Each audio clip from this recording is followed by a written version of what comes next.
Suzuki's S Cross compact SUV gains a sharper look and more equipment, but otherwise continues as before, offering the brand's 48-volt mild hybrid tech, courtesy of the company's 1.4-litre booster jet petrol engine. The electrification claims to deliver a 20% running cost improvement.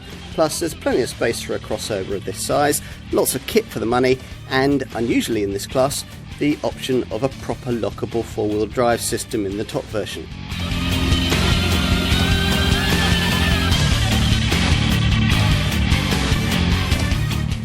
Suzuki must find it frustrating to see other brands doing so well in the thriving crossover market. The Japanese maker has, after all, been offering products of this sort for some time, most notably the first-generation SX4 model, originally launched way back in 2006, easily predating the original Nissan Qashqai that most people think pioneered this class of car. That very first SX4 was a little too small, a little too shy and retiring, and a little too poorly promoted to set the sales charts alight the way its Nissan competitor did. But Suzuki watched, learnt and came back fighting. As a result, in 2014 we got the SX4 S Cross, a much more competitive proposition and a model that's gradually evolved. In 2020, it gained mild hybrid assistance for its 1.4-litre booster jet petrol engine, and in late 2021 the looks were facelifted too, creating the car we're going to look at here. A compact SUV, but a particularly spacious and really quite efficient one.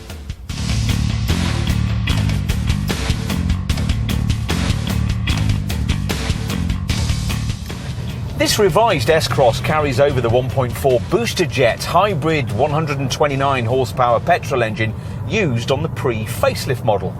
You may be familiar with the way that mild hybrid engines work, but just in case not, here's a quick recap. Basically, energy that would otherwise be lost when braking or cruising off throttle is harvested via a kinetic energy recovery system and sent to a small lithium-ion battery that here has been placed beneath the front passenger seat.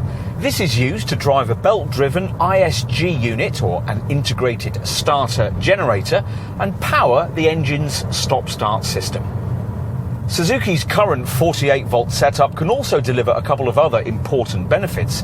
The first is something quite unusual amongst current mild hybrids, the ability for this car to idle and even coast on full electric power, though only below 10 miles an hour. The other benefit here is something supposed to be now quite common amongst mild hybrid models, the ability to torque fill under acceleration to compensate for turbo lag.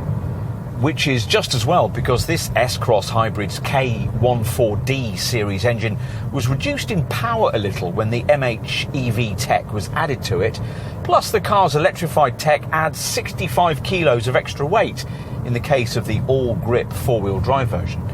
But at the same time it gained 5 Newton meters of torque, 235 in total. The 62 mile an hour sprint takes 10.2 seconds en route to 118 miles an hour. There's an auto gearbox option, and the brand's proper lockable all-grip four-wheel drive system is fitted to the top Ultra variant.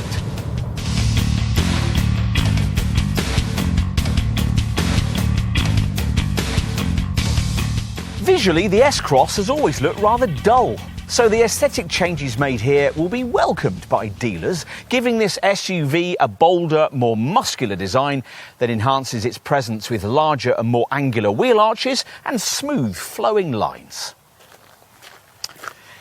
The front design incorporates a raised bonnet line, a piano black front grille and new design 3 LED position headlamps, supposed to help portray a high centre of gravity. This theme continues at the rear with larger combination lamps that integrate horizontally with the rear centre garnish to emphasise a sense of width, in addition to roof rails and integrated rear spoiler. Otherwise, it's as you were. This car remains a mid-sized Qashqai class SUV that's a little larger than the norm, around 4,300mm in length. Inside, no changes have been made. Up front, it's an inoffensive but not unpleasant piece of design, and the fixtures and fittings feel well screwed together from the Hungarian factory, although some of the materials are a bit scratchy. The centre dash infotainment screen still has graphics that look a bit aftermarket, but it certainly includes quite a lot, with sat-nav and Apple CarPlay or Android Auto smartphone mirroring, as well as a DAB tuner and Bluetooth. At the rear, the generous 2,600mm wheelbase length frees up plenty of rear seat space. Though the bench doesn't slide, the backrest reclines through a choice of 2 angles, and the twin sunroofs of the top SZ5 model do rob a few centimetres of headroom though. Time to take a look in the boot. Now, at 430 litres in size, it's about 20% bigger than the trunk you'd get in a smaller super mini base crossover like Mockers, EcoSports and so on. And you can make good use of the space available thanks to a neat false floor that lifts to reveal hidden storage. There's also a pair of lidded cubbies hidden behind the rear wheel arches, plus shopping bag hooks and a 12-volt power supply. Only if you need more space than the basic boot area provides might the S Cross disappoint, for pushing forward the split folding rear bench only increases your capacity up to 875 litres, around half what you get from some rivals. It does help though that if you position the false boot floor properly, you can get a totally flat load bay. As mentioned previously, there's no facility to slide the rear bench backwards or forwards to increase the basic boot space. But, as I just mentioned, the backrest here does recline. If you were to put it into an uncomfortably vertical position, Suzuki says you'd get an extra 10 litres of trunk capacity.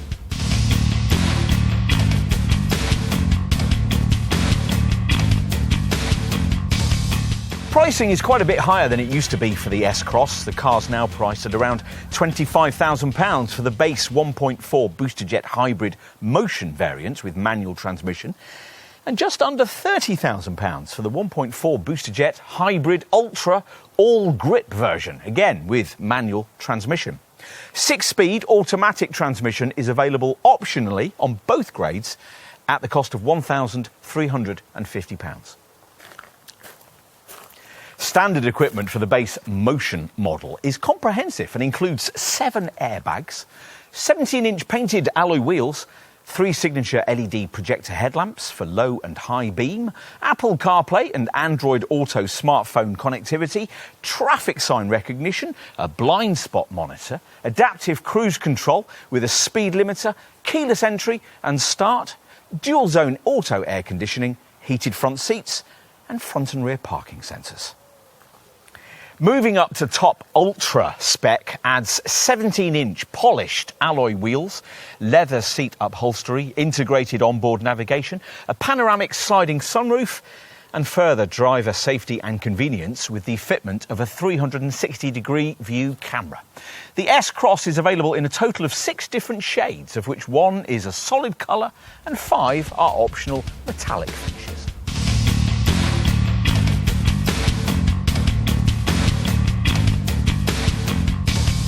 Suzuki reckons that the 48-volt mild hybrid tech has delivered improvements in fuel economy and emissions of up to 20%, though it's difficult to verify that claim with any real accuracy. The WLTP figures show a front-driven version of this model managing 53.2 mpg and 120 grams per kilometre, while the all-grip four-wheel drive version delivers 47.8 mpg and 133 grams per kilometre. It helps that this remains one of the lightest cars in the crossover class. Even the all-grip variant weighs in at only 1,220 kilos. This car's insurance group is 25D or 26D for the SZ5 manual. Its BIK tax band is rated at 30% or 32% for the all-grip variant. An owner would be paying £165 of VED for the first year of ownership, or £205 for the all-grip, and £140 of VED from year 2 onwards. As with all Suzukis, this one's covered by a 3-year or 60,000-mile warranty, plus a year of AA Suzuki assistance, providing 24-hour UK and European roadside assistance, recovery and associated services. There's also a 12-year perforation warranty.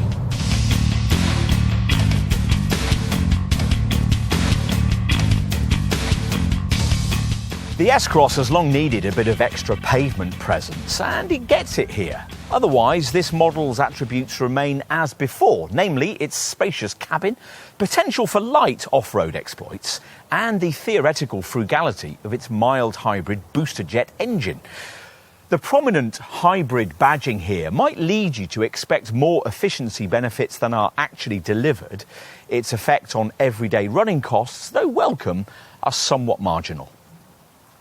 But every little helps, and the 48-volt tech is certainly useful in the way it better assists with pulling power and allows for fully electrified progress below 10 miles an hour. Whether this and the visual update are together enough to make customers interested in the S Cross who weren't before is more debatable, but it all gives this car extra selling points, and that's never a bad thing.